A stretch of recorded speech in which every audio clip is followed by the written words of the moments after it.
Di Kristen juga ada. Barang siapa yang mengikuti Yesus, percaya kepada Yesus, akan mendapatkan hidup yang kekal alias surga. Nah, sekarang polanya ada dua. Apakah betul umat Islam mengikuti baginda Rasulullah Muhammad sallallahu alaihi wasallam, atau umat Islam hanya berkata itu di mulutnya saja, tapi perilakunya tidak mengikuti beliau? Begitu juga teman Kristen. Apakah teman Kristen ini mengikuti Yesus atau hanya di mulut saja? Sedangkan perbuatan yang dilakukan oleh umat Kristen itu tidak berkesesuaian dengan perintah-perintah Yesus. Kalau di Islam kan jelas, ati Allah wa atiur Rasul. Perintahnya taat kepada Allah, taat kepada Rasul. Apa yang diperintahkan Rasulullah kami taatin. Kami usahakan setaat-taatnya kami melaksanakan apa yang beliau perintahkan berdasarkan atas perintah Allah. Kalau teman Kristen dari aspek ibadah saja itu sudah tidak mencerminkan perintah Yesus. Contoh, menyembah Yesus. Apakah ini perintah Yesus? Ibadah hari Minggu, apakah ini perintah Yesus? Apalagi Natalan 25 Desember, apakah ini perintah Yesus? Semua yang dilakoni teman Kristen itu adalah satu ajaran yang tidak diajarkan dan tidak diperintahkan. Padahal Yesus mengatakan dalam Yohanes 10 nomor 27, aku Yesus mengenal muridku, mengenal pengikutku, yaitu mereka yang mengikuti aku dan mendengarkan aku.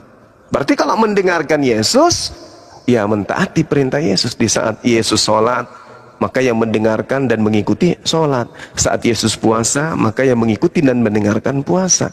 Di saat Yesus menyembah hanya kepada yang duduk di atas tahta, maka yang mengikuti dan percaya harus mengikuti apa yang disembah oleh Yesus. Gitu poinnya. Silakan. Sekali lagi Bang, saya boleh bertanya? Boleh. Saya merasa bangga juga bisa bergabung di room ini, karena juga silakan Bang John. Juga pengen menambah ilmu apa itu yang dalam hati kebenaran gitulah. Iya. Jadi aku sudah mengikuti ya dari media sosial juga lah yang seperti kayak Zakir Naik. Saya mengikuti di media sosial, di YouTube. Lalu saya juga berjumpa yang namanya itu CP, Christian Prince. Iya. Orang yang berpengaruh lah, yang memiliki pengetahuan yang di atas rata-rata tentang agama masing-masing gitu. Sesuatu yang orang kayak seperti saya inilah yang nggak tahu apa-apa gitu. Terus ada timbul pertanyaan dalam hatiku yang ingin kutanyakan, sama lah seperti abang yang udah mungkin pemahamannya lebih tinggi tentang agama. Sama-sama belajar Bang kita. Terus pertanyaan saya itu yang pertama, setiap nabi yang saya tahu lah, nabi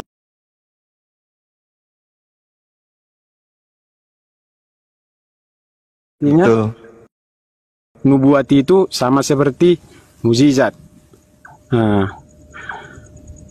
Lalu muncul di Christian Prince, ditanyakan, coba sebutkan apa nubuat yang dilakukan oleh Nabi Muhammad SAW.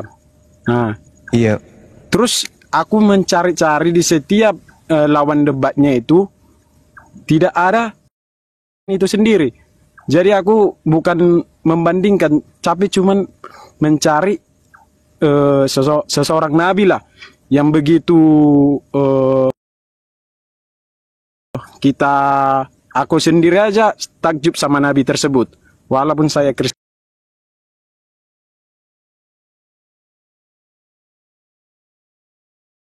begitu taat untuk beribadah. Jadi muncul pertanyaan saya seperti itu, gimana menurut abang? Iya, jadi gini, kalau berbicara mengenai nubuat atau nubuah, atau ramalan para nabi, ramalan nabi lah ceritanya ya. Iya. Artinya kalau berbicara mengenai hal ini, umat Islam mau tidak mau dipaksa untuk membuka kitabnya orang Yahudi dan juga membuka Iya. kitab saudara, kan gitu ya? Iya, Bang. Oke. Nah, sekarang mari kita lihat di dalam Ulangan 18 nomor 18. Iya. Di situ diterangkan kemudian bahwa ada nabi yang akan dibangkitkan oleh pencipta langit dan bumi yang sama seperti Nabi Musa. Seorang nabi akan kubangkitkan bagi mereka dari antara saudara mereka seperti engkau ini. Aku akan menaruh firmanku di dalam mulutnya dan dia akan mengatakan kepada mereka segala yang kuperintahkan kepadanya. Iya. Jadi kalau kita melihat di dalam Ulangan 18, di situ yang dibangkitkan adalah seorang nabi. Dia bangkit menjadi nabi. Jadi bukan bangkit menjadi Tuhan. Itu poin dulu. Iya. Itu dulu yang perlu dicatat. Jadi nabi ini sampai kapanpun dia tetaplah nabi. Yang sama seperti Musa, sama seperti engkau, Musa. Bagaimana Musa itu? Musa membebaskan kemudian Bani Israel dari perbudakan Mesir. Sedangkan baginda Rasulullah Muhammad sallallahu alaihi wasallam membebaskan Jazirah Arab dari perbudakan berhala. Mereka diperbudak oleh berhala-berhala yang ada. Mereka menghambakan diri kepada berhala-berhala yang ada pada masa itu. Rasulullah Muhammad sallallahu alaihi wasallam membebaskan kemudian orang-orang Arab dari kejahiliaan. Kalau Nabi Musa membebaskan Bani Israel dari penyembahan terhadap berhala bernama Fir'aun, maka baginda Rasulullah Muhammad sallallahu alaihi wasallam membebaskan bangsa Arab dari pemberhalaan terhadap 300 berhala yang ada di Jazirah Arab kala itu. Sama. Nah sekarang kalau itu dikatakan bahwa Nabi itu adalah Yesus, Yesus kemudian membebaskan Bani Israel dari perbudakan apa? Dari perbudakan bangsa Romawi juga. Oh, nggak bisa. Nggak bisa. Yesus tidak bisa membebaskan Bani Israel dari perbudakan Romawi. Justru Yesus yang dieksekusi di atas penghakiman bangsa Romawi. Nggak nyambung kita, Bang. Kedua, Iya. di sini nubuatannya menceritakan, aku akan menaruh firmanku dalam mulutnya. Semua yang diucapkan baginda Rasulullah Muhammad sallallahu alaihi wasallam tidak ada satu kata pun yang berasal dari dirinya sendiri. Yang ada di dalam Al-Quran 100% adalah firman yang berasal dari mulut Allah. Dari firman Allah, tidak ada yang dikarangnya. Nah, sedangkan Yesus ketika datang kepada Bani Israel tidak memberikan apa-apa. Mana kitabnya Yesus? Nabi Musa, Tuhan menaruh firman di mulut Nabi Musa, muncul Taurat. Nabi Muhammad SAW, Tuhan menaruh firman di mulutnya, muncul Al-Quran. Yesus, Tuhan simpan firman di mulut Yesus. Apa nama kitabnya Yesus? Gak ada. Itu dua. Kemudian dia akan mengatakan kepada mereka apa yang diperintahkan kepadanya. Semua yang Tuhan perintahkan itu disampaikan oleh Nabi yang sama seperti Musa. Coba Anda lihat bagaimana Nabi Musa menjelaskan aturan-aturan Tuhan, ketetapan, hukum-hukum, ya, perjanjian-perjanjian, kemudian aturan-aturan yang Tuhan inginkan berlaku terhadap Bani Israel.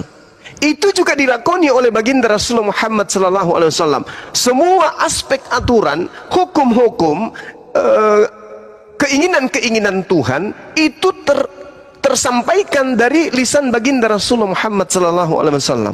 Makanya di Al-Quran, jangan begini, jangan begitu, lakukan ini, lakukan ini, lakukan itu. Itu dalam Al-Quran penuh dengan hukum-hukum.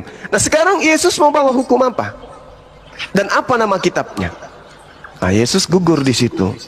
Lalu kemudian kita berpindah ketika kemudian Lukas mencoba mengambil kitab kitab ini, kitab Nabi Musa alaihissalam ulangan 18 ini, di dalam kitab saudara sendiri diterangkan di data Lukas 2, Lukas 3 ya, sorry, Lukas 2 nomor 22 sampai 23. Pak D, izin saya mute karena Pak D noise Pak D. Doubling suaranya. Iya Pak D. Kisah Para Rasul ya akhi ya. Kisah Para Rasul 2 nomor 22 sampai 23.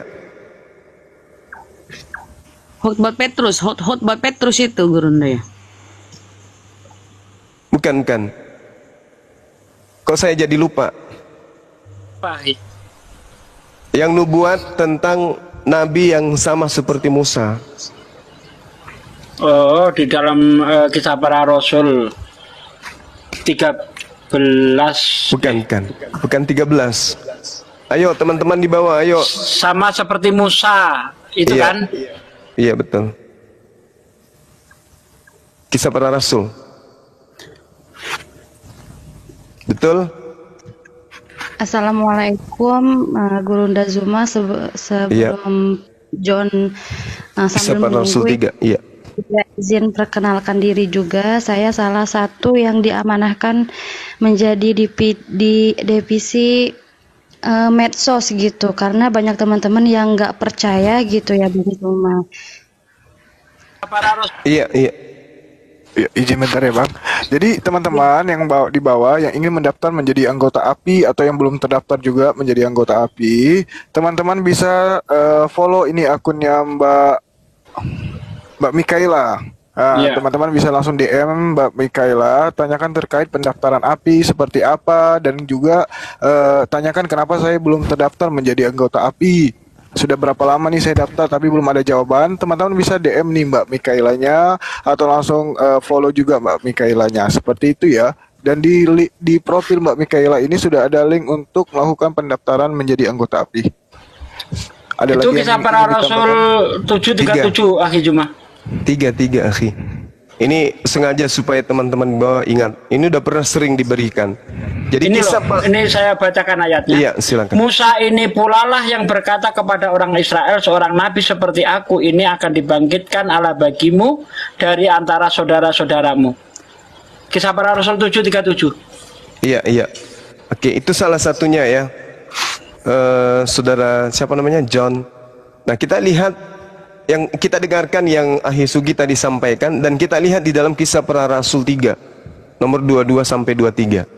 Bukankah telah dikatakan Nabi Musa, Tuhan Allah akan membangkitkan bagimu seorang nabi dari antara saudara-saudaramu sama seperti aku. Ya, di antara saudara-saudara Bani Israel itu akan dibangkitkan seorang nabi yang sama seperti Musa. Dengarkanlah nabi tersebut dalam segala sesuatu yang akan dikatakan kepadamu.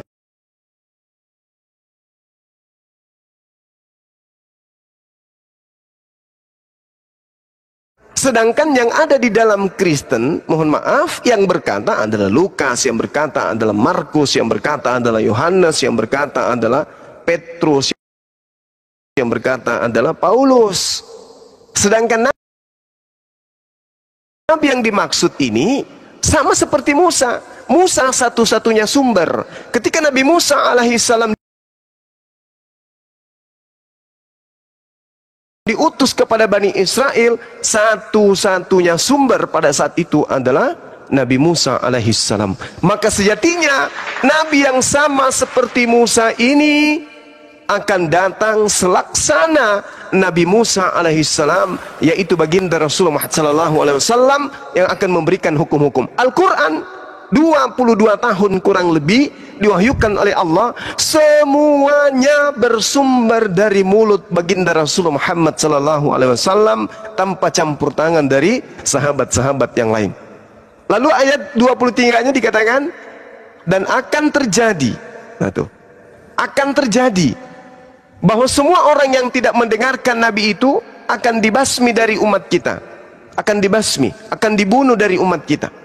Nah, apakah Yesus ketika menyampaikan firman ke tengah Bani Israel, orang yang menolaknya kemudian dibasmi, dibunuh? Tidak. Justru Yesus yang dibunuh. Berarti Yesus gugur, tidak sama seperti Nabi Musa alaihissalam. Silakan. Sebelumnya terima kasih sudah menjelaskan, yang saya juga berterima kasih besar lah karena menambah ilmu. Tapi sebelum saya akhiri Bang, saya mau bertanya satu hal yang mungkin masih terganjal di dalam hatiku untuk lebih dalam mengenal Islam lah gitu. Siap, Masya Allah.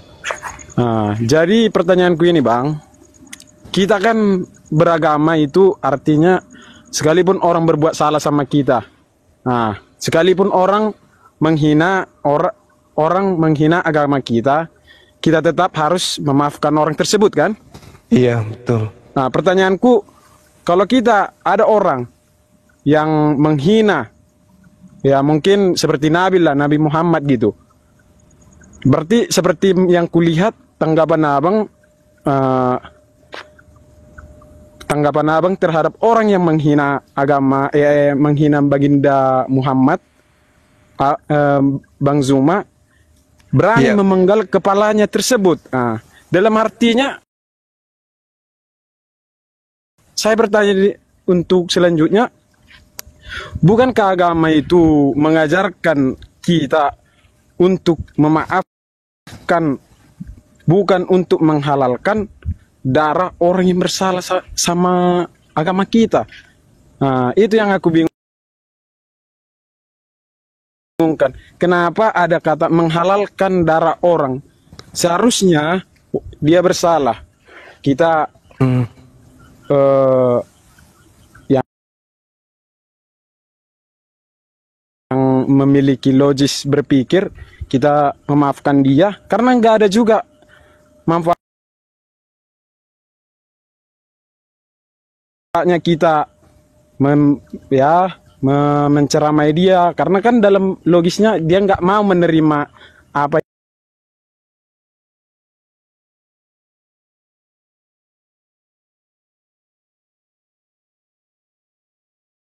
yang kita ajarkan, apa yang kita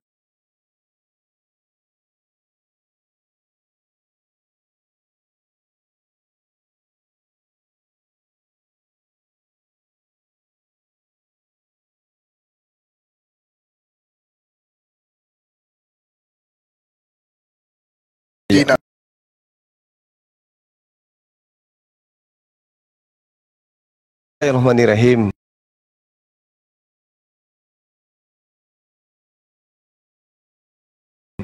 Man qatala nafsan bighairi nafsin aw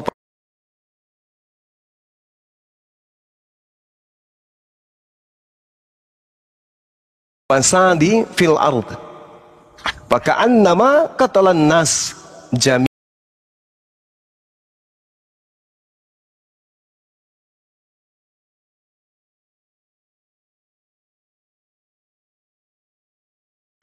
Jadi gini, ketika ada orang menghujat baginda Rasulullah Muhammad sallallahu alaihi wasallam, orang itu masih bisa diberi nasihat, maka berilah nasihat. Orang itu masih bisa diamankan, maka amankan. Tapi kalau orang itu berpotensi membuat kerusakan di atas muka bumi, contoh seperti kejadian baru-baru adanya tindakan kekerasan yang dilakukan sekelompok manusia. Kalau orang ini dibiarkan kemudian dan tidak ada yang mengamankan, maka kita harus menegakkan hukum itu. Supaya apa? Supaya hukum yang ada adalah tidak mencederai baik itu negara, agama dan seterusnya. Kalau kemudian hal ini didiamkan dan orang tersebut, kelompok tersebut akan membuat kerusakan di atas muka bumi, maka perintahnya bunuh. Itu jelas itu. Demi untuk apa? Demi untuk mengamankan kemudian situasi. Tapi kalau masih bisa kemudian dilaksanakan dengan baik, diamankan dengan baik, diperintahkan dan mengikuti aturan dengan baik, dalam arti kata disadarkan, maka enggak apa-apa. Al-Quran mengatakan begini, wa in ahadum minal musyrikin astajara fa'ajirhu hatta yasma'a kalam Allah thumma ablighu ma'mana dzalika bi annahum qaumul la ya'lamun. Dan jika di antara kaum kafir, musyrik ada yang meminta perlindungan kepadamu, maka lindungilah agar dia dapat mendengarkan firman Allah. Jadi pelaku-pelaku yang kemarin ketika mereka sudah minta maaf, ketika semua minta perlindungan untuk disel di dalam penjara agar dia tidak diganggu orang lain, maka kata Allah, lindungilah mereka, antarkanlah mereka ke tempat yang aman, yaitu sel. Antarkan dia masuk ke sana supaya aman. Ini perintah dari Allah. Makanya Allah mengatakan, zalika bi annahum qaumul la ya'lamun. Sesungguhnya yang demikian itu karena sesungguhnya mereka itu adalah kaum yang tidak mengetahui. Sedangkan di dalam ajaran agama Islam, apa perintah Al-Quran? Husil afwa wa'mur bil urf wa'arid anil jahilin. Jadilah pemaaf, ini perintah. Jadilah pemaaf dan perintahkanlah manusia mengerjakan yang baik, serta jangan pedulikan orang-orang yang bahlul, yang bodoh. Al-Quran juga mengatakan, walaman sabara wa ghafara inna dzalika liman azmil umur. Itu ya ayatnya.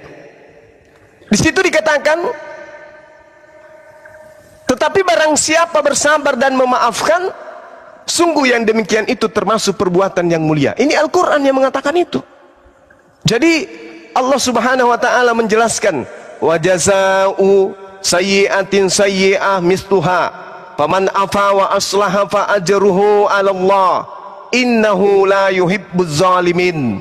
Dan balasan suatu kejahatan adalah kejahatan yang setimpal. Tetapi, ini Allah yang mengatakan, tetapi barang siapa paman afa wa aslaha fa ajruhu 'ala Allah, barang siapa yang memaafkan dan berbuat baik kepada orang yang berbuat jahat, apa kata Allah?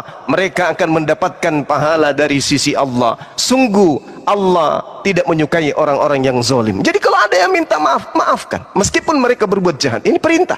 Ini kaidah ajaran kasih di dalam Al-Qur'anul Karim. Jadi kami umat Islam itu tidak ada kemudian masalah dengan kejahatan yang dilakukan oleh siapapun. Mereka yang menista kemudian menghujat baginda Rasulullah Muhammad SAW, kami punya kaidah. Belum ada di atas muka bumi ini, khususnya di Indonesia, orang yang menghina Rasulullah kami bunuh. Belum ada. Yang menistakan Rasulullah, menghujat Al-Quranul Karim, paling mereka lari ke luar negeri atau masuk ke dalam sel yang mewah 2x2. Tidak ada yang kami nggak mengotori tangan kami kemudian untuk mencerminkan bahwa agama Islam itulah ajaran kasih, ajaran rahmatan lil alamin. Lihat saja Bung, Indonesia merdeka dan sebelum Indonesia merdeka tidak ada satupun bangsa Arab, bangsa Islam yang datang menjajah di Nusantara ini sampai kami mayoritas Islam. Gak ada tentara Islam yang datang menjajah Nusantara membuat kemudian umat Islam menjadi mayoritas. Gak ada. Tapi sebaliknya, 100% penjajah itu adalah umat Islam, tapi sayangnya mereka tetap minoritas. Saya kira begitu cerminan daripada mana sih ajaran kasih dan ajaran rahmat itu. Kristen. Oke, umat Kristen. Sorry, maaf. Ya. Iya bang, terima kasih bang atas penjelasannya. Sama-sama saudara John. Nah, semoga masih banyak sih yang mau kutanyakan ya supaya menambah ilmu lebih dekat lagi mengenal. Iya silakan. Muslim. Nggak apa-apa bang John, silakan 2 jam juga nggak apa-apa, silakan bang. Sebenarnya kalau saya sendiri ya memikirkan permasalahan menurut saya ya, ini menurut saya bukan dari orang lain gitu. Antara dua agama ini kan saling berselisih. Yang Kristen tidak mempercayai Nabi Muhammad. Iya. Nah, ya kan? Iya. Nah, sementara yang Muslim, Yesus menyebut Yesus itu adalah Isa. Nah, sementara Yesus itu menurut yang kami Kristen itu ya sebagai wujud dan rupa Tuhan. Nah, gitu, setara gitu kan? Nah, iya. Jadi pertanyaanku, kenapa kedua belah pihak ini saling tidak mempercayai yang salah satu contoh kayak Kristen mempercayai ibaratnya mempercayai Muhammad, kan? Nah, yang Muslim mempercayai Yesus gitu.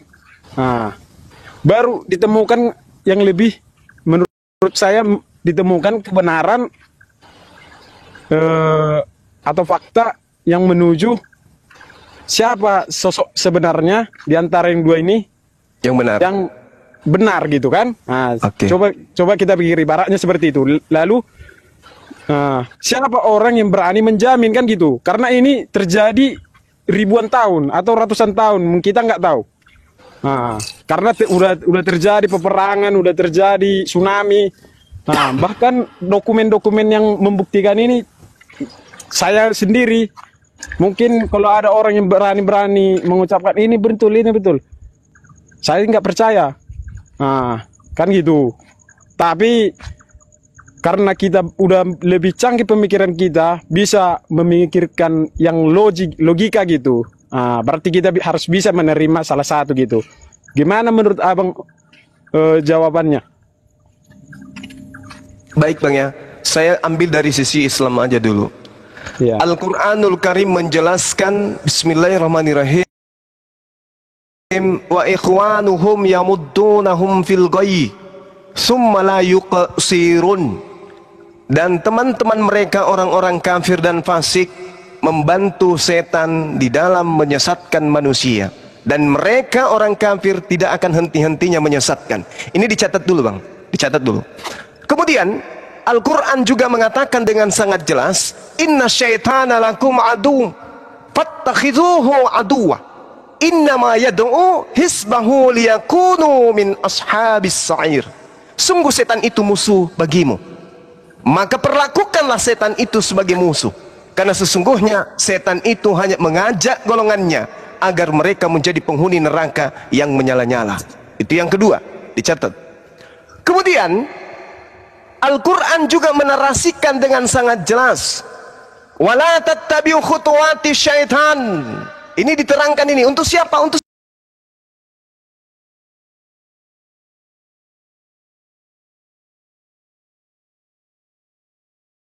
innahu lakum aduwwum mubin. Wahai manusia, makanlah makanan yang halal dan yang baik yang ada di atas muka bumi ini, dan janganlah kamu mengikuti langkah-langkah setan.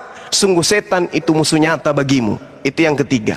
Yang keempat, ketika kemudian Al-Quran bercerita, wa kanal kafiru ala rabbihi zahira, dan adalah orang-orang kafir itu penolong setan-setan di dalam durhaka kepada Tuhan. Sekarang mari kita lihat. Mari kita lihat. Kenapa umat Islam itu tidak mau memilih Kristen? Karena Kristen ini ajaran yang tidak diajarkan oleh para nabi. Tidak ada nabi yang mengajarkan menyembah kepada manusia. Tidak ada nabi yang diutus kepada Romawi dan Yunani. Tidak ada nabi yang kemudian mengajarkan Tuhan tiga pribadi. Tidak ada nabi yang mengajarkan Tuhan mati dibunuh oleh manusia. Tidak ada nabi yang mengajarkan kemudian mengutuk nabi yang datang kepada Bani Israel. Hanya ada di dalam ajaran Kristen. Itu yang pertama. Yang kedua, Kristen ketika dia keluar dari asalnya, dia berasal dari orang-orang Farisi. Kenapa saya katakan Kristen berasal dari orang Farisi? Paulus Filipi 3 nomor 5 nomor 6 jelas sekali mengatakan dengan sangat terang, aku adalah keturunan Benyamin dari Farisi. Itu dalam Kisah Para Rasul 24 nomor 5, Yesus mengaku, dia dikatakan bahwa Paulus ini adalah sekte dari Nasrani.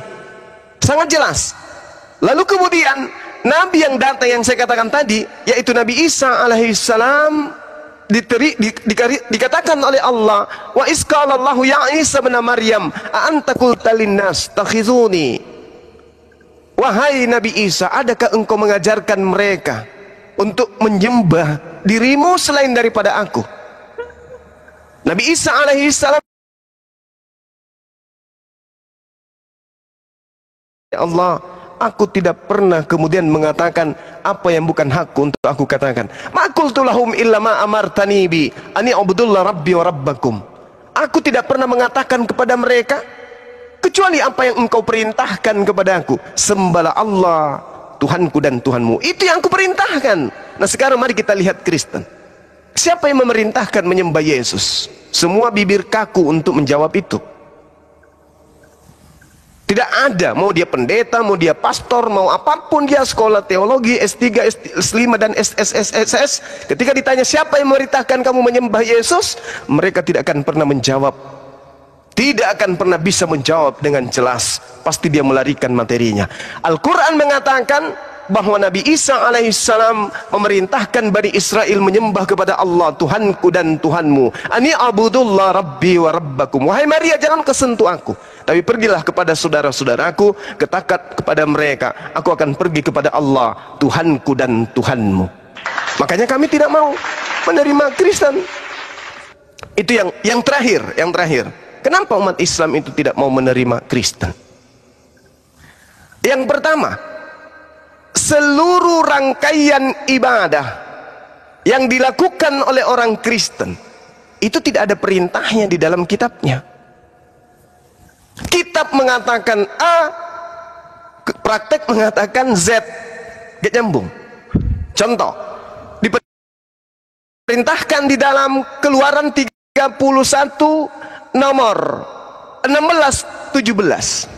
Katakanlah kepada Bani Israel untuk kemudian menjalankan sabatku secara turun-temurun sebagai perjanjian yang kekal. Sabat hari Sabtu, Kristen ibadah hari Minggu. Imamat 11 nomor 7, jangan engkau makan babi karena itu haram bagimu. Kristen makanan favoritnya babi. Sembahlah Allah, tidak ada Tuhan selain Dia. Itu dijelaskan, hidup kekal itu adalah mereka mengenal engkau satu-satunya Tuhan yang benar, satu-satunya. Tapi di Kristen yang berkata itu juga menjadi Tuhan. Jadi bagaimana umat Islam yang berakal ini mau menerima Kristen? Gak ada, kecuali mereka yang awam, mereka yang tidak mengerti tentang kebenaran hakiki. Mereka pasti akan mengikut. Kenapa? Di Kristen itu kasih, ajaran Kristen itu kasih Kristen itu. Dikatakan dalam ajaran Kristen hanya ada dua yang menyebabkan manusia itu bisa selamat. Apa itu? Kasih kepada Tuhan, yang kedua kasih kepada sesama manusia. Ini yang menyebabkan umat Kristen selamat. Kalau di Islam tidak. Yang membuat umat Islam selamat itu adalah rahmat. Rahmat didatangkan kemudian oleh manusia kepada dirinya ketika manusia itu taat kepada pencipta langit dan bumi, menjalankan segala perintah-perintahnya dan menjauhi segala larangan-larangannya, maka rahmat Allah akan datang berlaku kepada makhluk tersebut. Tapi kalau di Kristen tidak ibadah juga nggak apa-apa, tidak melakukan satu yang diperintahkan Tuhan juga nggak apa-apa, yang penting kasih.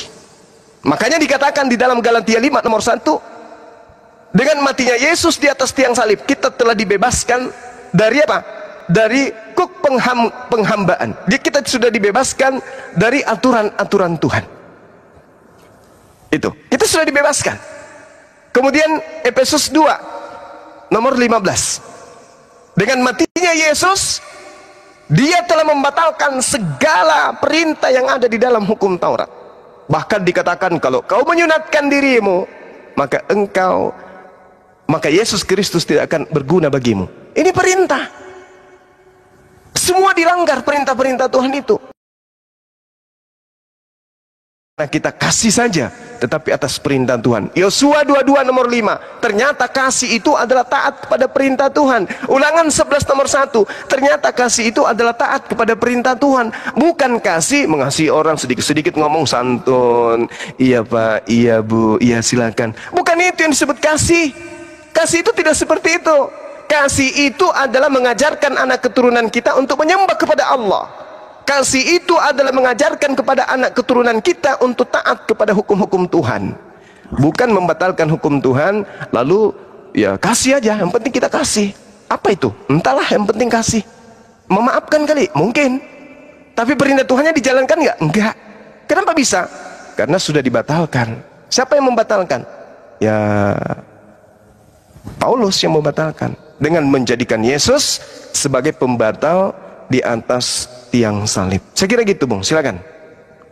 Oke Bang, terima kasih jawabannya itu. Saya merasa puas. Dan masuk akal gitu ya. Assalamualaikum warahmatullahi wabarakatuh dan semua. Bersyahadat Bang. Waalaikumsalam warahmatullahi wabarakatuh. Waalaikumsalam warahmatullahi wabarakatuh.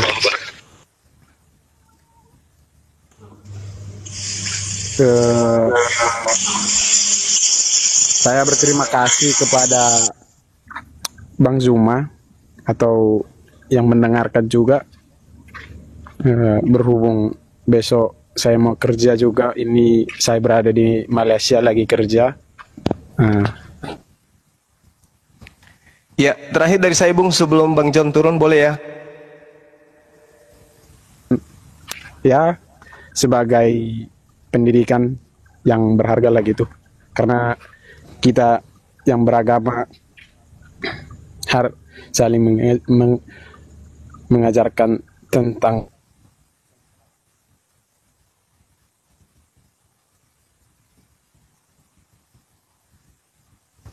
putus.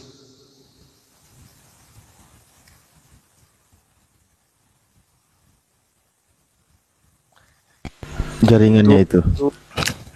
Ya, satu dari saya, Bung John, kalau boleh sebelum Anda pamit. ya. Al-Quran menarasikan gini, Bismillahirrahmanirrahim. Yauma yajma'ukum liyaumil jam'i, dzalika yaumul taghabun. Wa may yu'min billah wa ya'mal shalihan yukaffir anhu sayyi'atihi wa yudkhilhu jannah tajri min tahtihal anhar khalidina fiha abada dzalikal fawzul azim.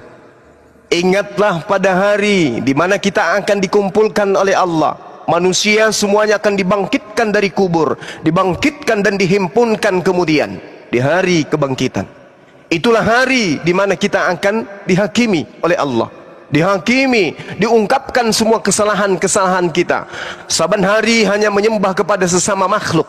Itu akan dipertontonkan oleh Allah di hadapan seluruh umat manusia. Lalu Allah mengatakan, barang siapa beriman kepada Allah dan mengerjakan amal kebajikan, niscaya Allah akan menghapuskan dosa-dosanya dan memasukkannya ke dalam surga. Mereka kekal di dalamnya selama-lamanya. Itulah kemenangan yang agung. Jadi ada perintah, barang siapa beriman kepada Allah dan mengerjakan amalan kebajikan. Apa amalan kebajikan ini? Aturan-aturan Tuhan.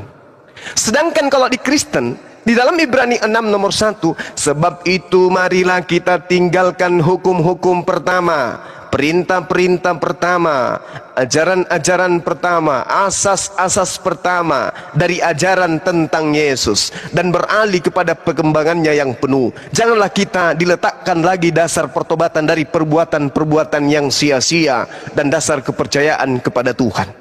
Jadi menurut Paulus dalam Ibrani 6, dia mengajak non-Yahudi kemudian untuk meninggalkan segala ketetapan hukum-hukum Tuhan, menuju kepada kebebasan jasmani. Lalu Ibrani 7 nomor 19, sebab hukum Tuhan, hukum Taurat sama sekali tidak membawa kesempurnaan, tetapi sekarang ditimbulkan pengharapan yang lebih baik yang mendekatkan kita kepada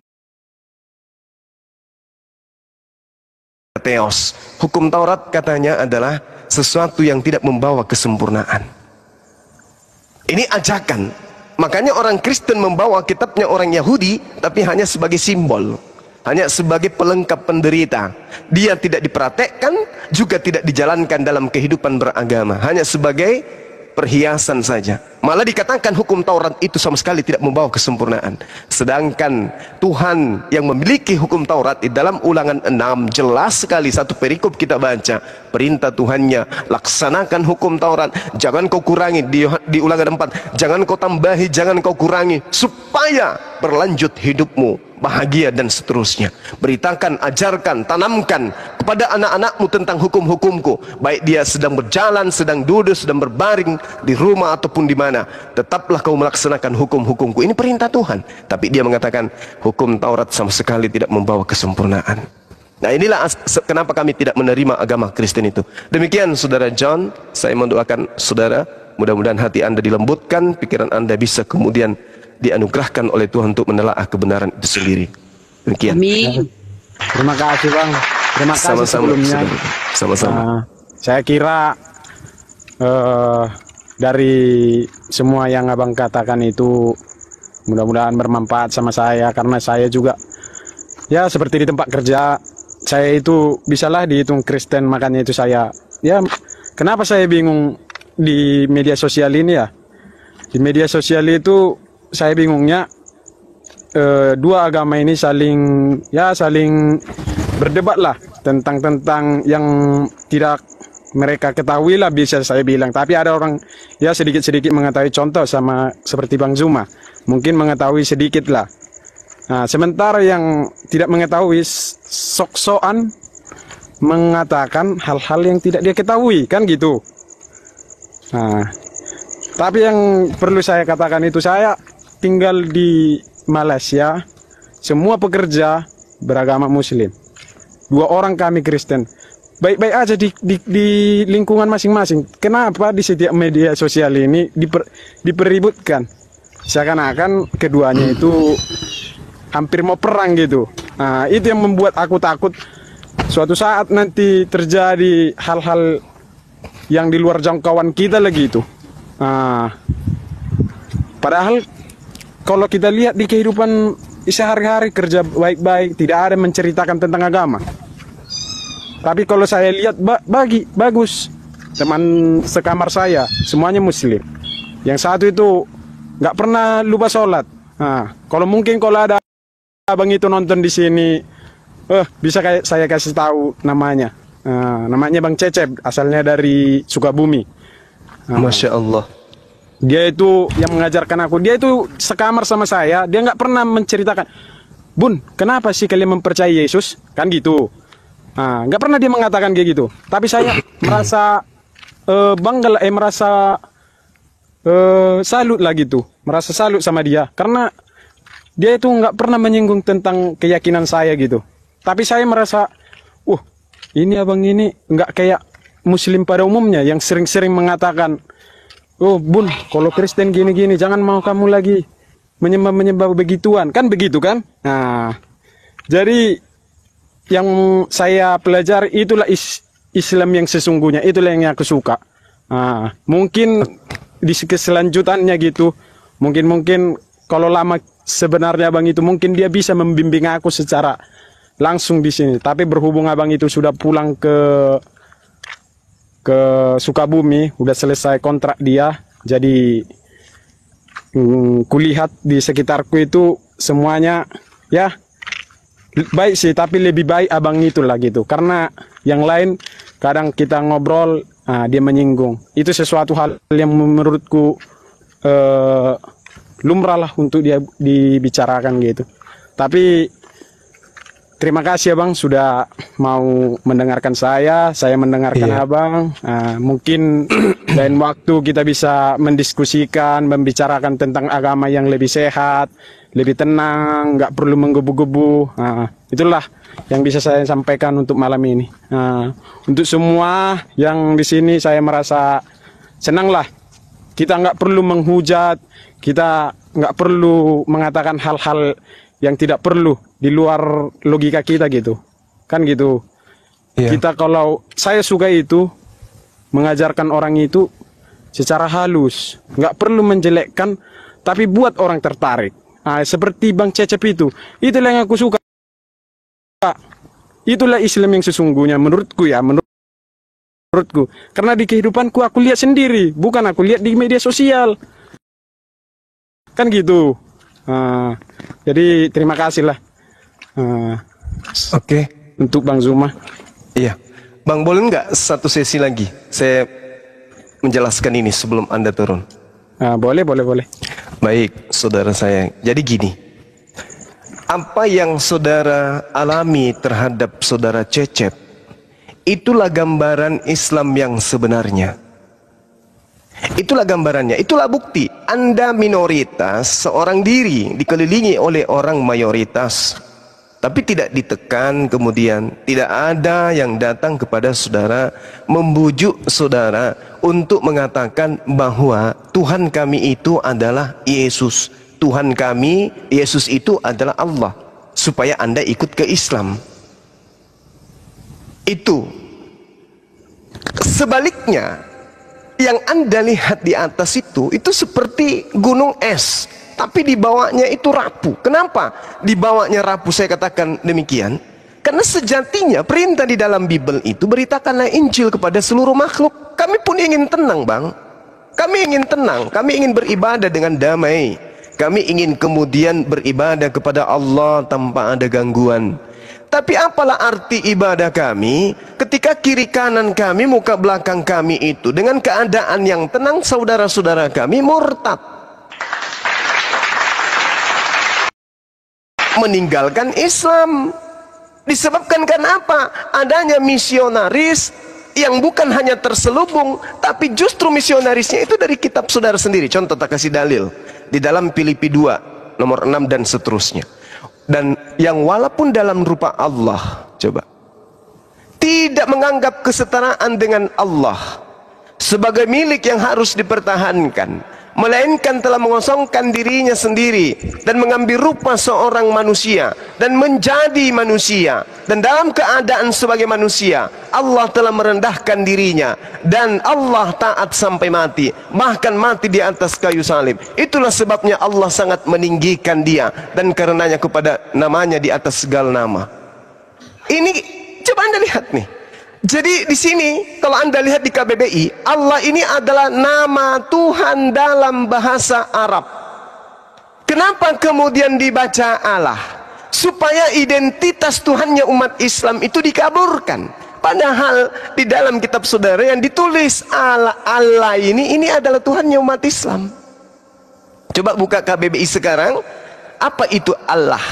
Anda akan diantar kepada pemahaman Allah itu adalah ternyata Tuhannya umat Islam.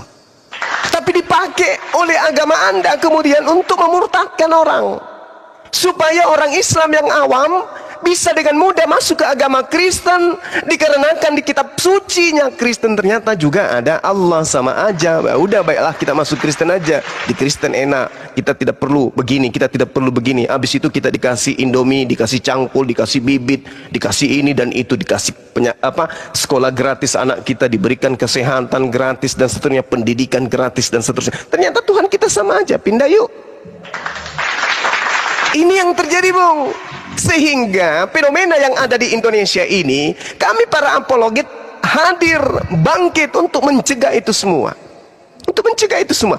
Andai saja agama Kristen ini jujur menggunakan pakaian mereka sendiri, ini tidak ada Allah di sini.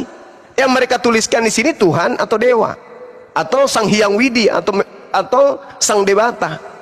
Jangan pakai kata Allah, karena Allah ini adalah nama Tuhan umat Islam. Kenapa dipakai di situ?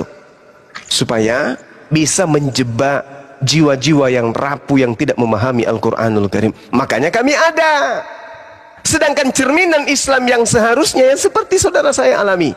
Anda sendiri minoritas, tetapi hidup dengan damai sejahtera. Bayangkan kalau umat Islam yang minoritas di Indonesia ini, semua kemudian yang memegang tunggu pemerintahan dan semuanya itu adalah agama Kristen. Bisa kita bisa bayangkan gimana kejadiannya. Sedangkan minoritas aja mereka menggunakan cara-cara begini. Kalau kita tanya pendeta atau pastor, Pak Pendeta, mohon minta dijelaskan kenapa kitab saudara dituliskan Alkitab. Alif Lam Kitab. Kenapa? Apa dasar hukumnya? Ini kan kitab dari Yunani, kitab Anda kan dari Romawi. Ini kan kitab dalam bahasa Yunani. Kenapa masuk ke Indonesia menggunakan bahasa Al-Quran? Alkitab. Ada apa? Kenapa menggunakan kata Roh Kudus? Kenapa menggunakan Nabi? Kenapa menggunakan kata Rasul? Iman, ayat, mujizat, rahmat, apalagi banyak, syafaat dan seterusnya. Kenapa menggunakan bahasa-bahasa seperti itu? Tujuannya untuk mengambil jiwa-jiwa yang rapuh di Islam, untuk mereka murtadkan kembali, mereka murtadkan ke dalam ajaran agama mereka. Ini tujuannya, Bang.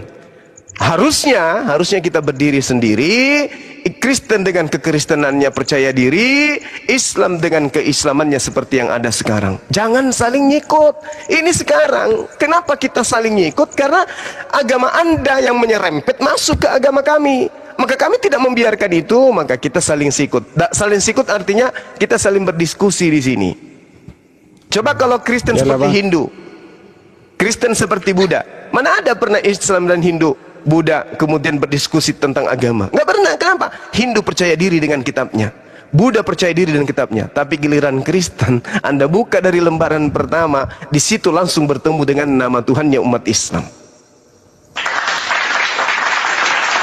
Begitu saudaraku John, semoga ini bisa menjadi pelajaran baik untuk saya maupun saudara, bahwa keberadaan kita di sini adalah untuk supaya bisa memberikan edukasi mana sih ajaran yang jujur, ajaran yang benar itu yang tidak ada palsu-palsunya. Nama Tuhannya aja palsu, nama kitabnya aja palsu, yang mana sih? Nah, itu yang perlu kita pelajari. Segala sesuatu yang berasal dari pencipta langit dan bumi pasti suci, pasti suci, tidak ada kesalahan, pasti sempurna, karena dia adalah wahyu dari Sang Maha Sempurna. Kalau kitabnya sudah ada cacat, apalagi mengambil istilah-istilah dari agama lain, maka percayalah itu bukan dari pencipta yang maha suci, entah dari mana datangnya. Begitu saudara John, terima kasih dan minta maaf menyita waktu Anda. Silakan.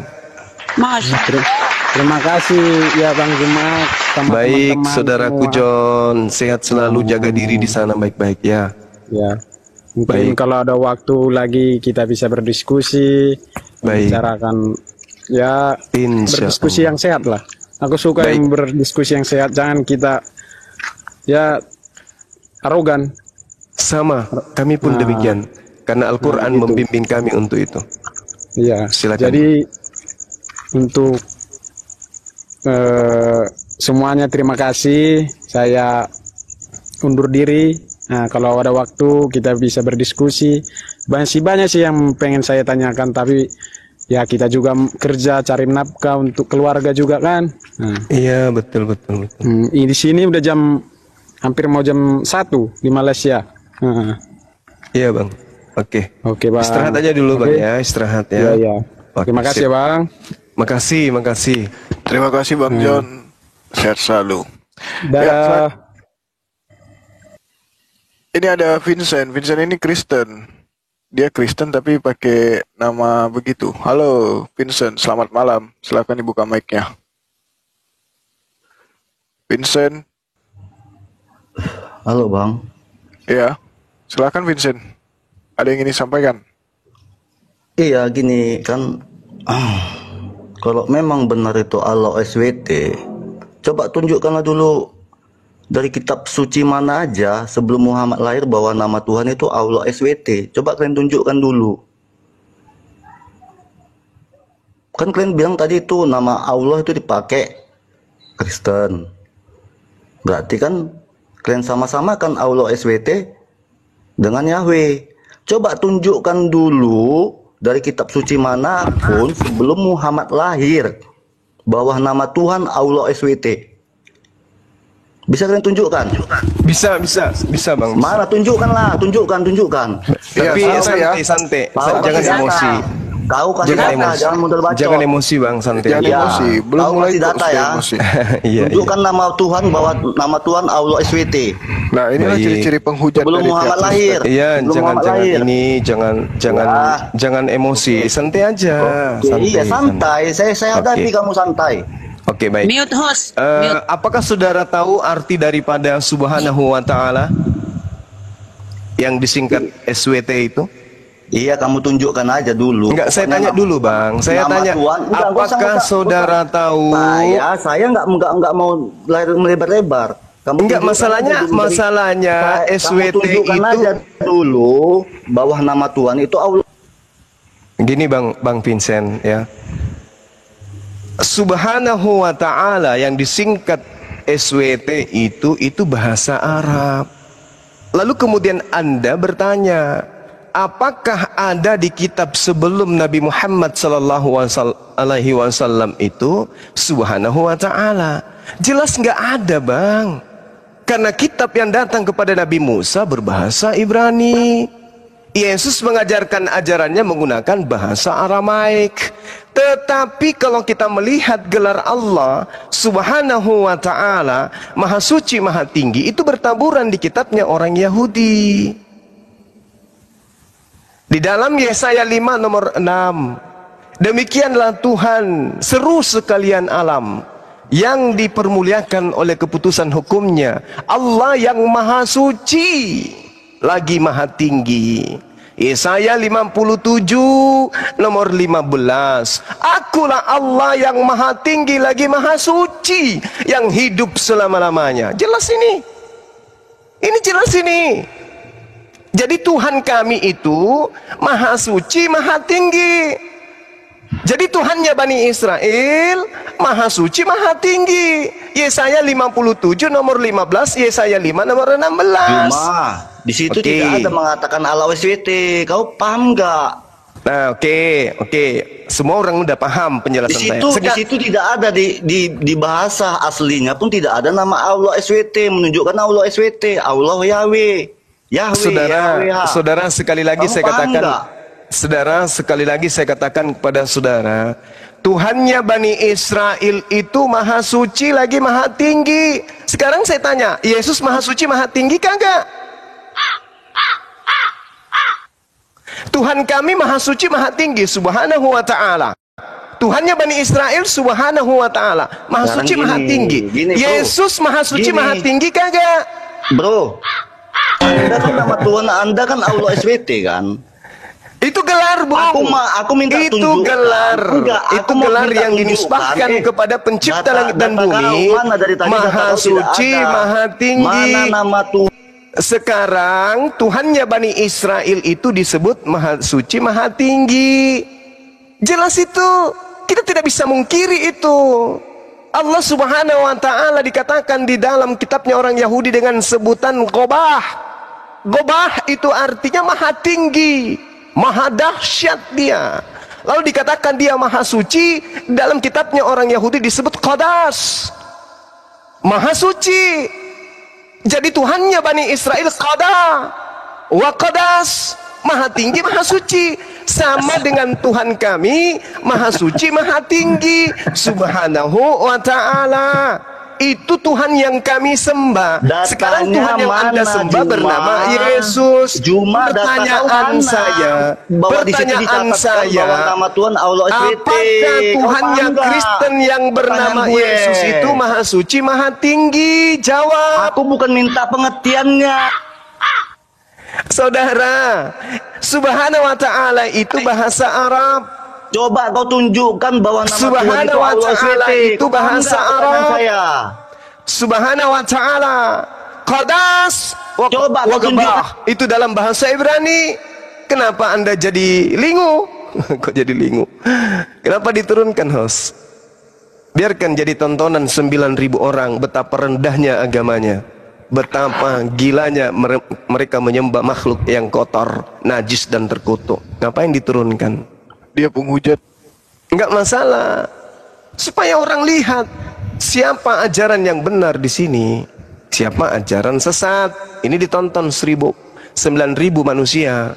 Biarkan mereka yang ragu terhadap menyembah manusia itu seketika malam ini menentukan pilihan untuk meninggalkan ajaran yang menyembah kepada sesamanya manusia. Jangan diturunkan. Oke. Lalu siapa lagi yang mau diajak diskusi? Ada pasien Mas Saha. Seperti biasa ini. Aku bang. Ini dia pernah mengatakan dia keponakannya Yesus. Gitu ya, itu udah sering. Ya udah silakan yang lain. Dengan masalah saya angkat tangan, silakan. Atau Immanuel ini Kristen atau Islam? Halo Immanuel. Aku dulu deh bang, aku ada pertanyaan penting bang soalnya bang. Ya udah kita kasih waktu untuk Mas Saha, keponakannya Yesus. Jadi ini aku nih pengen menyampaikan pendapat aku tentang Islam ya. Tolong koreksi kalau salah. Jadi menurut aku seorang laki-laki muslim itu harusnya menikah itu minimal 2 kali bang. Kenapa aku katakan begitu? Karena dulu Ibrahim kalau dia tidak menikah 2 kali, Ismail tidak lahir. Setuju nggak sama saya bang? Itu aja bang.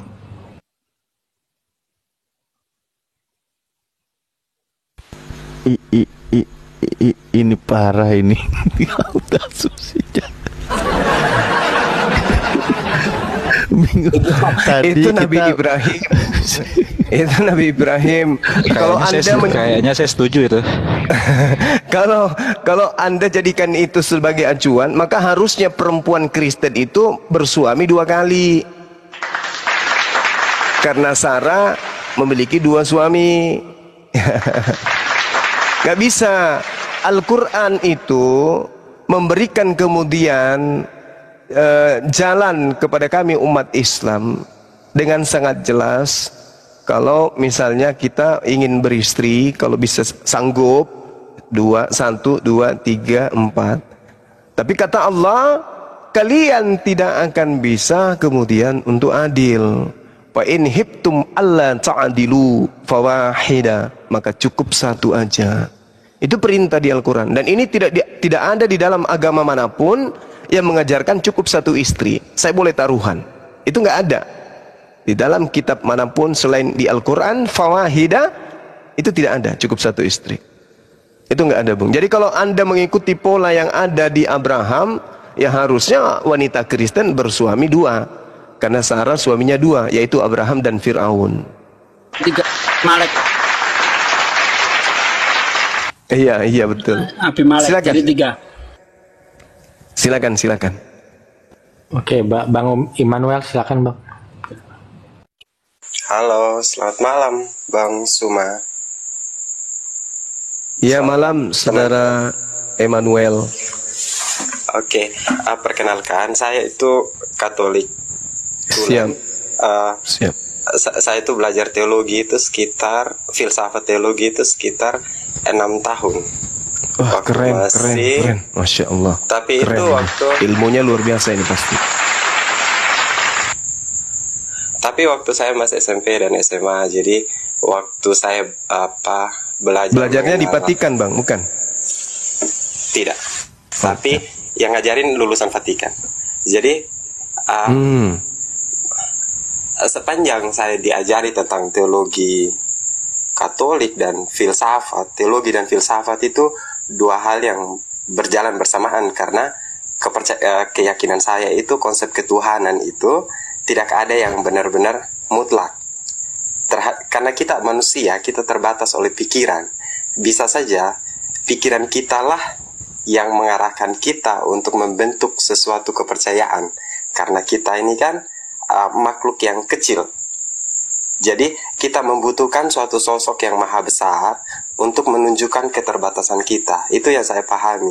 Jadi dan itu bukan teologi, itu filsafat, dasar pikiran. Sehingga ketika memahami tentang agama dan kepercayaan, itu lebih ke kepercayaan kita bahwa ada pencipta yang menciptakan kita, ada sebab akibat.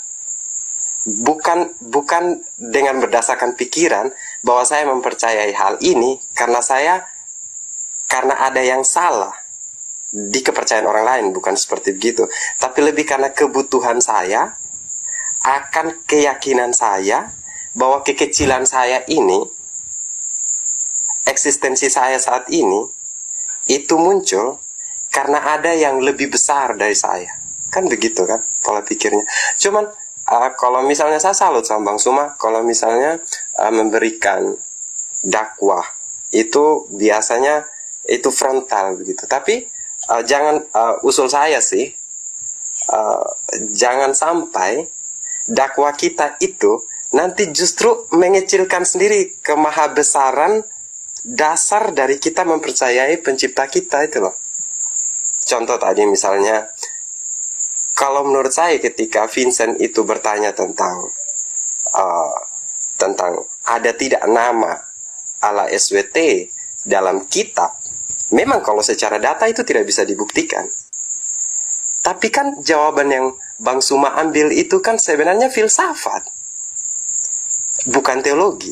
Jawaban filsafat yang dijawab. Kalau menurut saya, usul saya sih, dakwah lebih banyak lebih jauh lebih bagus kalau kita memberikan dakwah itu lebih dipertajam ke konsep ketuhanan kita, di agama kita. Nggak usah singgung agama lain. Karena konsep ketuhanannya beda, filsafatnya beda, dasar ininya beda. Kalau misalnya kita misalnya mengait-ngaitkan, nggak bakalan ketemu mau sampai kapanpun. Itu menurut saya sih. Jadi kalau cukup misalnya Bang Zuma terhadap orang-orang yang Bang Zuma dakwah gitu, perdalam aja ilmu ketuhanannya dan filsafatnya itu, supaya mereka yakin dengan apa yang mereka percayai tanpa harus mempertanyakan kepercayaan orang lain.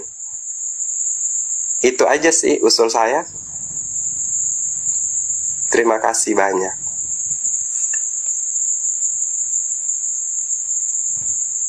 Oke, baik. Jadi gini Bang, ketika saya ditanya tentang Subhanahu wa ta'ala yang terkait kemudian dengan nama Allah, gelar daripada pencipta langit dan bumi itu kemudian saya jelas akan menitik beratkan kepada pengetahuan orang tersebut terhadap Bibelnya sendiri. Maka saya tunjukkan kitab yang Anda gunakan dari kitabnya orang Yahudi menunjukkan adanya data yang sangat akurat di mana Tuhan itu maha suci, maha tinggi. Jadi itu tidak hanya mengarah kepada satu keadaan ilmu filsafat, tidak. Kemampuan berpikir dalam menelaah sebuah narasi, bukan. Tapi memang Tuhan mengatakan itu terhadap dirinya. Dia maha suci, dia maha tinggi.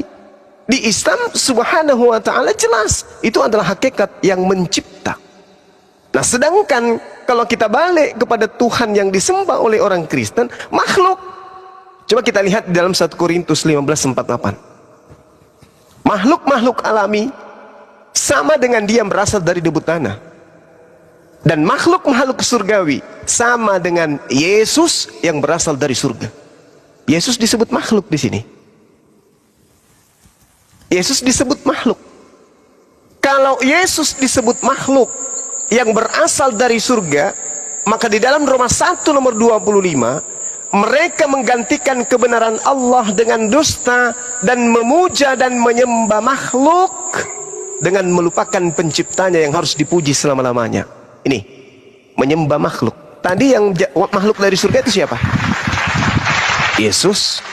Jadi bukan hanya sekedar pemahaman filsafat aja di dalam bertuhan itu, enggak. Justru orang-orang yang melahirkan ilmu filsafat sekarang mereka bertuhan. Orang yang baru belajar kemudian mengenal Tuhan justru pindah ke filsafat, meninggalkan agama menuju ateis. Berfilsafat dia tentang Tuhan, tetapi yang menemukan ilmu filsafat justru kembali ke dalam fitrahnya sebagai makhluk Tuhan untuk bertuhan. Kembali saya katakan kepada saudara, ketika saya ditanya mana Tuhannya umat Islam, katanya Subhanahu wa ta'ala, kok para nabi tidak pernah menyembah SWT? Oke, tetapi Tuhan yang mereka sembah bergelar hakikat maha suci, hakikat maha tinggi. Yang kami sembah itu, yang kami sembah jelas itu, tidak bisa diganggu gugat. Makanya Al-Quran mengatakan la tudrikuhul absar wa huwa yudrikul absarah wa huwal latiful khabir. Dia Allah tidak dapat dicapai oleh penglihatan mata, sedang dia Allah dapat melihat segala penglihatan itu, dan dialah Allah yang maha halus, maha teliti. Ini yang kami sembah. Ada wujud, tetapi tidak bisa dicapai oleh penglihatan mata. 1 Korintus 6 nomor 16. Sedangkan Yesus yang Anda sembah adalah makhluk.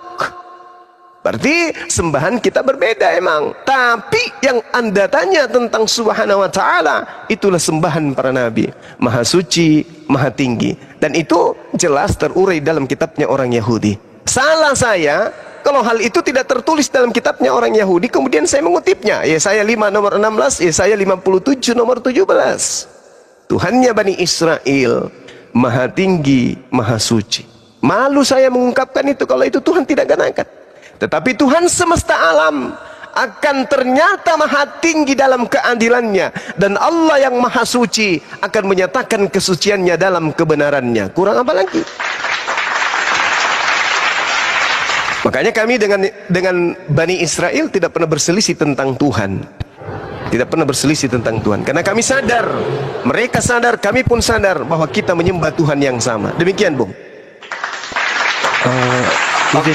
Izin saya masuk ke Emmanuel, Gurunda, sedikit. Ya, silakan Adinda. Oke, saya menggarisbawahi pernyataan saudara tadi, Emmanuel, bahwa seakan-akan ajaran yang seharusnya superioritas jangan menjadi inferior, membawa dan mengais-ngais narasi dari ajaran lain, kurang lebih seperti itu. Tapi pada faktanya, ajaran Anda banyak sekali mengais-ngais istilah dan beberapa kaidah-kaidah keimanan yang berasal dari agama kami. Maka, inferioritas itu seharusnya Anda pertanyakan ke dalam ajaran Anda. Kenapa menggunakan nama Tuhan kami, menggunakan istilah Alkitab kami, menggunakan berbagai narasi-narasi yang datang dalam Al-Quran kami. Jadi seharusnya saudara bertanya, yang inferior sekarang kami atau Anda? Jika Anda merasa sangat optimis, percaya diri dengan ajaran Anda yang benar, bawalah narasi asli dari ajaran Anda. Pakai kata theos, pakai kata apostolos, pakai bahasa Yunanimu. Kenapa harus mengemis-ngemis bahasa dari kitab kami? Silakan. Saya bisa tanggapi gini Bang, saya sendiri ini orang yang menjalani hidup the way the life is driven me. Jadi saya menjalani hidup itu apa adanya. So saya tidak pernah mengatakan apa yang saya percayai harus menjadi benar juga di mata orang lain. Saya cuma meyakini aja dan that's all, itu aja. Jadi ketika saya juga tidak terlalu memperdalam tentang sejarah, tentang story-story di balik itu gitu ya, apalagi agama lain, karena saya lebih memperdalamnya di konsep ketuhanan. Jadi konsep-konsep kepercayaan saya dan konsep ketuhanan serta filsafat di baliknya. Misalnya makhluk yang dimaksud tadi, misalnya itu entitas itu. Kita sebagai manusia, ketika kita tidak bisa meraba sesuatu, kita memvisualisasikannya, kemudian itu entitas itu. Nah, karena kita bagaimanapun makhluk imajiner. Nah, berikutnya lagi tentang bahasa misalnya tentang konsep ketuhanan. Kalau kami di Katolik namanya Tritunggal Maha Kudus. That's all, itu aja. Nah, kami tidak pernah bahwa Tritunggal Maha Kudus ini itu bagaimana ditanggapi oleh orang lain. No, kami tidak melihat di arah itu. Dan juga bahwa itu adalah sebutan oleh orang lain, kami juga tidak melihat ke arah sana. Karena bagaimanapun segala sesuatu ini kan berkembang. Itu kan apa yang saat ini pakaian yang kita gunakan itu produk budaya. Makanan yang kita makan itu bentukannya dan olahannya itu kan hasil dari suatu proses yang amat sangat panjang. Itu dan perilaku yang kita lagi jalankan saat ini itu adat istiadat dan budaya. Otomatis karena pemahaman saya sih, karena zaman dulu Kristen dan Islam itu berjalan berbarengan, bisa saja memang ada mix, ada istilahnya, bisa saja karena dia produk budaya ini, kita berkembang itu kan kita. Oke, mohon maaf ya, langsung saya potong. Oke, Anda menanggapi bahwa ajaran Anda adalah produk budaya, dan kami membantah itu. Ajaran kami bukan produk budaya, ini adalah wahyu yang diturunkan oleh Allah Sang Pencipta kepada Nabi Muhammad. Itu perbedaan mendasar kita. Dan saya afirmasi benar bahwa kitabmu itu produk jurnalistik, produk biografi yang dituliskan oleh orang-orang yang puluhan tahun bahkan ratusan tahun datang setelah Yesus.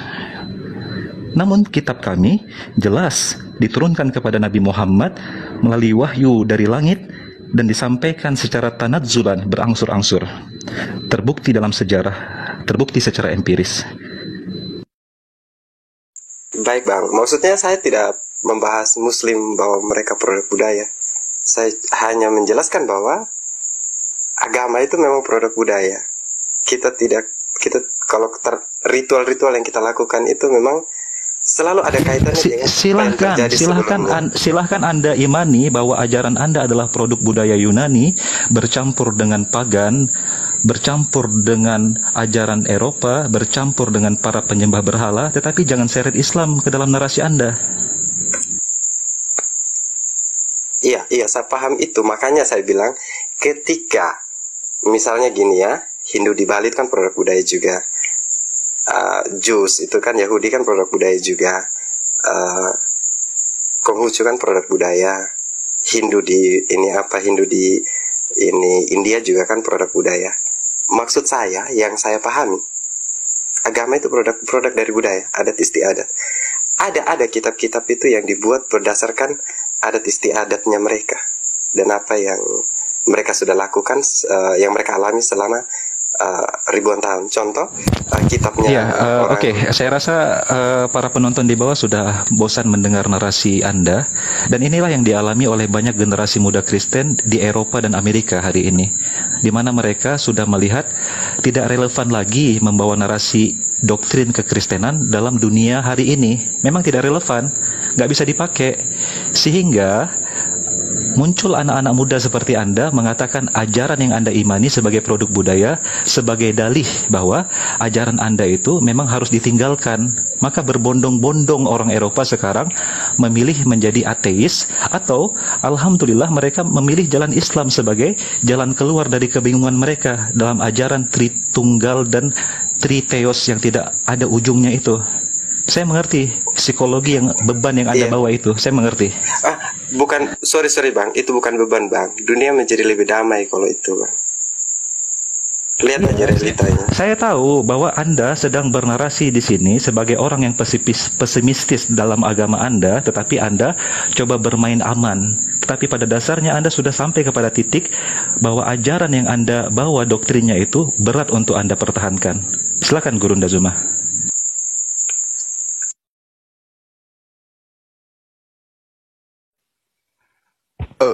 Bang Zuma, silakan, tapi izin bentar ya Bang Zuma. Saya informasikan buat teman-teman Muslim yang ingin naik. Ini banyak permintaan Muslim yang ingin naik, sehingga saya kurang tahu yang mana Kristen yang ingin diskusi. Jadi buat teman-teman Muslim, ada juga yang ngatain saya sombong nggak naikin teman-teman Muslim. Bukan saya sombong atau gimana. Untuk teman-teman Muslim yang ingin naik, itu sesinya sudah ada. Kita nanti buka sesi komal untuk teman-teman Muslim yang ingin naik, bertanya pada Bang Zuma atau nyapa Bang Zuma itu di siang hari atau di sore hari. Seperti itu.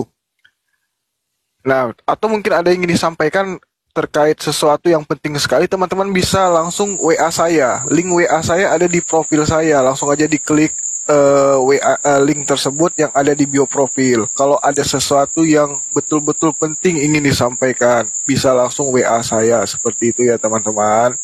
Jadi mohon maaf kalau teman-teman Muslim tidak saya naikkan. Dan kalau bisa jangan kirim permintaan dulu, karena saya nggak tahu nih yang mana Kristen yang ingin berdiskusi. Saking banyaknya permintaan teman-teman Muslim yang ingin naik. Oke, itu ya host. Mungkin kesempatan ini. Bunda noise sekali Bunda. Bukan aku. Oh bukan ya? 10.000 lebih nih penonton, mungkin bagus kalau diumumkan tentang yayasan kita ini ya, yang 10.000 ini. Boleh ya Ustadz Ali? Silakan. Baik, iya. 10.000 penonton. Inilah yang dilakukan oleh Bang Zuma dan kami untuk membentengi pemurtadan dan kristenisasi yang dilakukan secara terorganisir dan sistematis di Indonesia hari ini. Maka sebagaimana firman Allah Subhanahu wa taala, "Innallaha yuhibbul ladzina yuqatiluna fi sabilihi saffan ka'annahum bunyanun marsus." Sesungguhnya Allah menyukai orang-orang yang berjuang di jalannya berada di satu barisan seakan-akan mereka bangunan yang kokoh. Maka oleh karena itu Gurunda Zuma menginisiasi untuk mendirikan sebuah lembaga mengumpulkan para dai, para asatis, para pendakwah dan para pakar untuk bergabung dalam satu barisan yang kokoh, berjuang bersama-sama dalam satu komando berjamaah agar terwujud sebagaimana asar dari Sayyidina Ali bin Abi Thalib radhiyallahu anhu, al-haqqu bila nizam, kebenaran yang tidak terorganisir dengan baik, ghalabahu al-batilu binizam, akan dikalahkan oleh kebatilan dan kejahatan yang terorganisir. Maka saudara-saudara kaum muslimin, para penonton netizen, dukung perjuangan kami dengan bergabung menjadi Laskar API dengan cara mengklik bio pendaftaran yang ada di akun saya bisa, atau langsung search di Google pencarian apologetislamIndonesia.org. Ada link website pendaftaran secara online. Maka teman-teman dengan segala kapasitas skill masing-masing bisa berkontribusi mendukung perjuangan kami di sini. Demikian. Masya Allah, terima kasih Ustadz.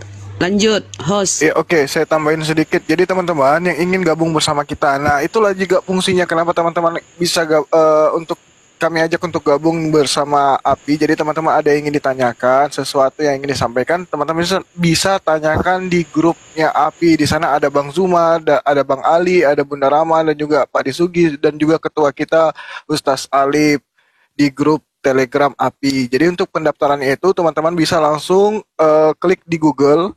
Caranya ketik apologetislamIndonesia.org. Untuk syaratnya itu adalah 17 tahun ke atas yang sudah memiliki kartu identitas KTP dan juga beragama muslim. Dan untuk pendaftarannya tidak dikenakan biaya, gratis. Seperti itu ya teman-teman. Dan juga untuk keluarga besar API Apologet Islam Indonesia yang ingin mendapatkan penghasilan tambahan dan ingin usaha mandiri, kita juga membuka kesempatan untuk menjadi reseller endless. Itu adalah produk parfum dari Apologet Islam Indonesia yang sedang kita buat. Dengan untuk parfumnya tersebut ada untuk pria dan wanita dengan bahan baku yang telah mendapatkan izin dari BPOM. Tentunya dengan harga yang terjangkau. Jadi teman-teman untuk pemesanan usaha dari Apologet Islam Indonesia ini, teman-teman bisa langsung follow akun API ya. Akun resminya API, teman-teman langsung klik aja di pencarian Apologet Islam Indonesia. Nanti DM saja akun tersebut. Seperti itu. Silakan Bang Zuma atau Masya Allah.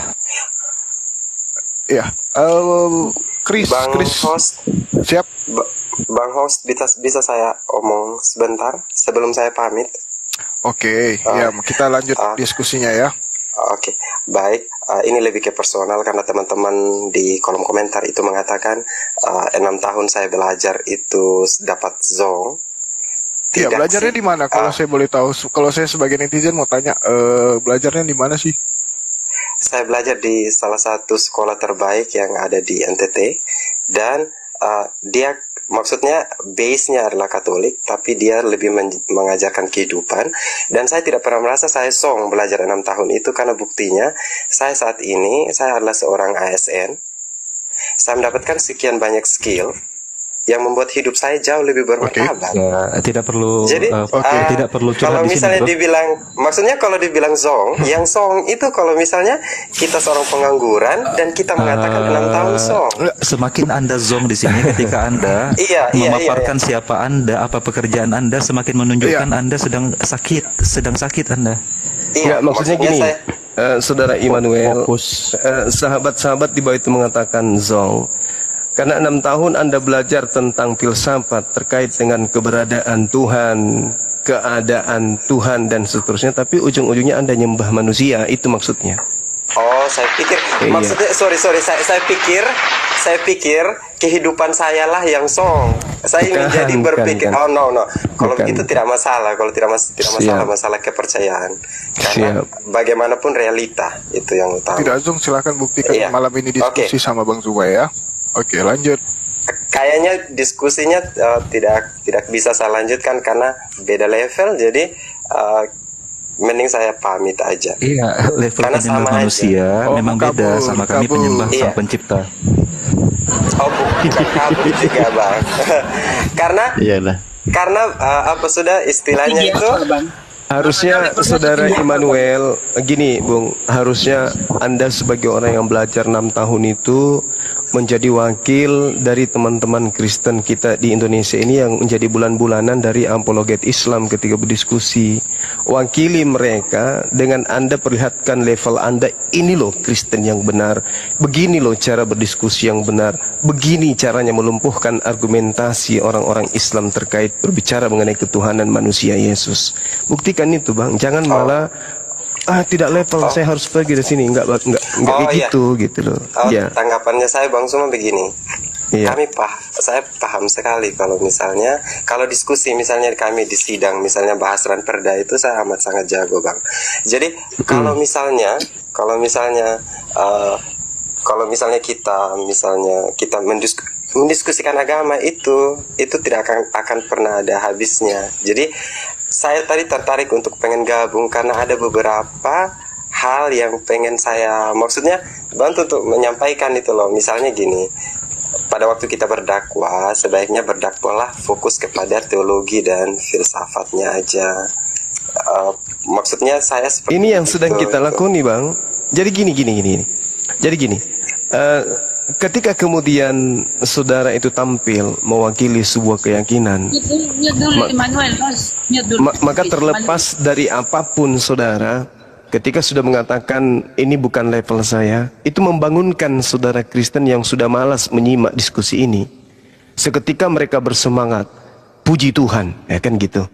Ada wakil kita, saudara Immanuel yang wow keren gitu. Nah sekarang buktikan misalnya nih, ketika berbicara mengenai konsep ketuhanan, bisakah Kristen itu membuktikan kepada kami umat Islam bahwa Yesus itu bukan manusia sehingga dia dituhankan, kan gitu.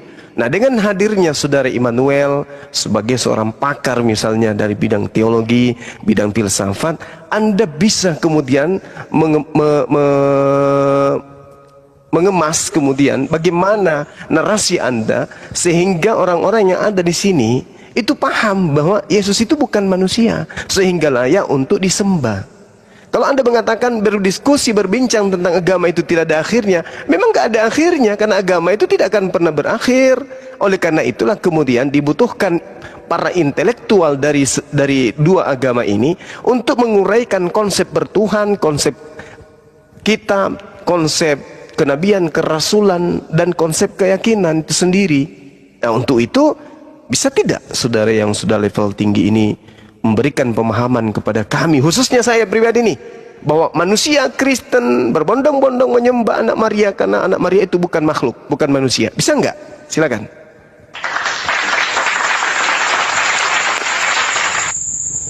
Baik Bang Suma, terima kasih atas kesempatannya. Saya bukan menggurui, saya cuma menjelaskan apa yang saya percayai. Dan berikutnya, apa yang saya imani harusnya tidak menjadi bahan ejekan orang lain. Karena martabat kita, level kita lihat dari situ. Nah, begini yang saya pahami, Yesus yang saya percaya itu entitasnya, dia itu manusia. Dia adalah firman yang menjadi manusia.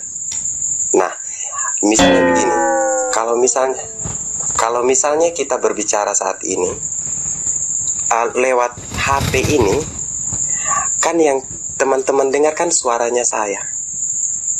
Suara saya itu kan representasi dari saya yang saat itu sedang tidak berada di depan teman-teman. Nah, jadi Yesus itu adalah firman, yaitu adalah suara itu. Nah, tapi karena bangsa Israel waktu itu kehidupannya dan memang sudah dinubuatkan bahwa Tuhan melalui Roh Kudus firman-Nya itu menjadi manusia supaya hidup berdampingan dengan manusia. Sama-sama mengalami hidup yang dialami oleh manusia. Lahir. Maksudnya itu yang saya pahami. Maksudnya bisa sih dihujat, silakan dihujat karena tapi level kita ada di situ, di titik situ. Kalau kita menghujat apa yang orang pahami. Iya. Dan juga kalau misal dibilang benar dan salah, saya bisa berargumen bahwa kebenaran itu tidak ada yang benar-benar mutlak loh. Karena apa? Karena kita bicarakan ini adalah Tuhan yang juga kita tidak bisa sentuh. Jadi Iya. Iya, gantian kita bang, gantian. Kita pendek-pendek aja diskusi ya, supaya menarik gitu ya.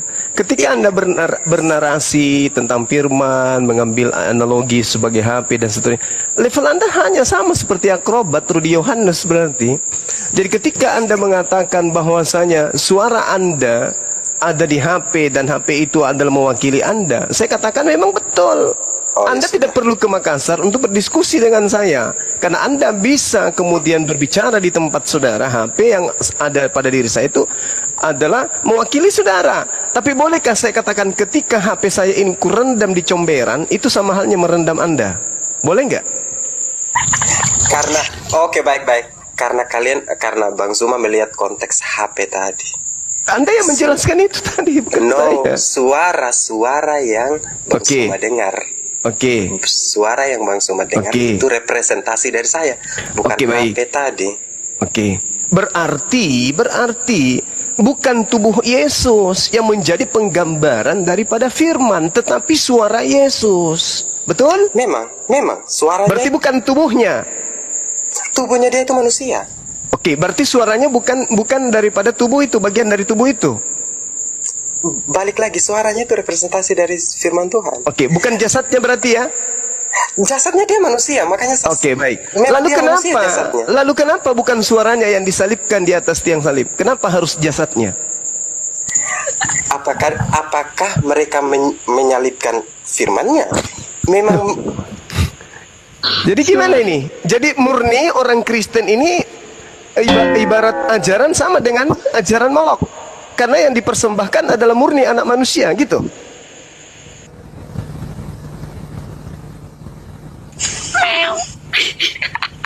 Gitu saudara Immanuel. Apakah benar Kristen ini ajaran Molok, dewa Molok mempersembahkan anak manusia di atas tiang salib? Gini. Silakan. Misalnya jadi bengkai. Ya, Tuhan Yesus disalibkan itu adalah ritualnya. Loh, ini jadi Tuhan. Kenapa jadi Tuhan? Bung. Tunggu. Kenapa jadi Tuhan Yesus? Itu sesuai kepercayaan saya. Lah, tadi suaranya aja katanya yang adalah kalam, yang adalah firman, bukan Yesusnya. Gimana ini? Baik, saya bilang Tuhan ya. Jangan katakan Tuhan. Kalau Anda mengatakan Tuhan berarti jasadnya Yesus. Anda di level mana ini sekarang nih? Begini bang. Iya. Ayo, diperbaiki lagi narasinya. Jangan sampai level Anda. Salib menyalibkan itu sebenarnya budaya atau apa sih? Itu adalah konsep bang. Untuk konsep itulah, ya? dengarkan. Ya, menyalibkan itu adalah sebuah konsep ya. Konsep keyakinan paganisme yang untuk menuhankan manusia harus melalui mati. Roma 14 nomor 9.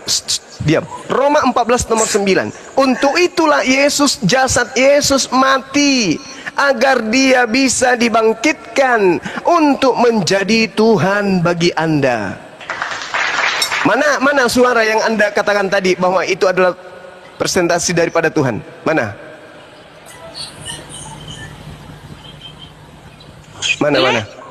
Lepel. Mana? 6 tahun loh Anda belajar, tapi jadi rujak di sini. Gimana ini bengkak misalnya? Kok rasa anak sekolah minggu ya? Gimana saudara Immanuel? Jangan sampai ini kayak Paulus besar di abad pertama, tapi di abad sekarang dia jadi lawakan bagi umat Islam. Iya, nah itu dia kasihan kan. Nah sekarang akhirnya perang di mana-mana kan? Allahu Akbar. Akhirnya Palestina jadinya hancur kan? Iya, nggak ada kaitannya. Ya sudah. Ya sudah. Nggak ada kaitannya. Realita yang kita bahas. Itu adalah harta warisan yang sedang diperebutkan adik kakak. Kristen tidak ada urusan di sana. Iya, baik. Nah sekarang adik kakak lagi memperebutkan warisan dari orang tua mereka. Kita diam aja.